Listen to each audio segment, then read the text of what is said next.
one of the things that we were talking about in pre-production, and I just thought that this was like such a kind of an aha moment, easy to follow. You know, it's like Marines, we like to keep it KISS, right? What is it, like keep it simple, stupid, or stupid simple, or something like that? Anyways, I had asked you the question, what exactly are VA underwriters looking for when approving VA loans? And you said, Jimmy, we're looking for the 4 C's. And I had never heard of this before, but here's the reason why I think that this is important if you're watching this video. You're going to get to hear from a VA underwriter on A, what the 4 C's are, and B, you're going to be prepared for the 4 C's when you get ready to purchase your home. So Phuong, can you tell us a little bit about the 4 C's and what that means exactly when VA underwriters such as yourself are looking at a file? Oh, yes, absolutely. So when I'm looking at a file, it's a very massive file, Jimmy, because we're looking at the whole picture of the borrower, not only the borrower, but the collateral as well. So the 4 C's. First, it's the credit. I'm reviewing the credit report. Does the borrower have the credit score in order to meet the investor's requirement?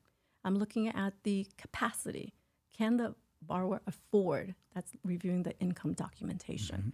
I'm looking at the collateral, which comprises of the appraisal, the title preliminary report, the sales contract, and do we have a property that is sellable value-wise? Is the seller the owner of record? So they all have to jive together on the collateral piece. And then capital, and that's the money. While we know that VA loan is 100% financing, Right. the borrower still needs to bring the closing costs. They need to pay for the earnest money. So we have to review the bank statements as well. Right. That's important to understand. So the 4 C's, I'm following with you on that. And you talked about the first part, credit. A lot of veterans think that when they get a VA loan, it's like, well, VA is going to automatically approve my VA loan because, well, if you kind of roll up your sleeves, and we'll talk a little bit more later about the VA lender's handbook, but guys, believe it or not, VA does not actually have a minimum credit score requirement. But do you remember what I just said earlier about Phuong making sure that the loan is underwritten to the investor's guidelines? Well, guess what? The investor has a credit score requirement. The investor has something called lender overlays, right, that they put on top of the VA loans guidelines that Phuong is ensuring that are being met. And so you talked a little bit about the credit.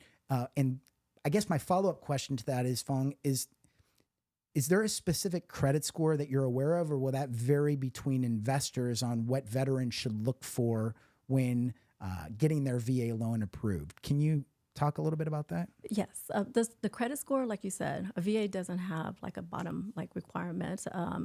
They don't have that, but each investor has their own risk threshold, right? Got it. So some lenders are okay to do a manual, and that's acceptable. Some are okay with doing down to 620. Some may not. There's DTI requirements as well. Right. Debt to income ratio. Debt to income ratio as well. So each lender has their own requirement.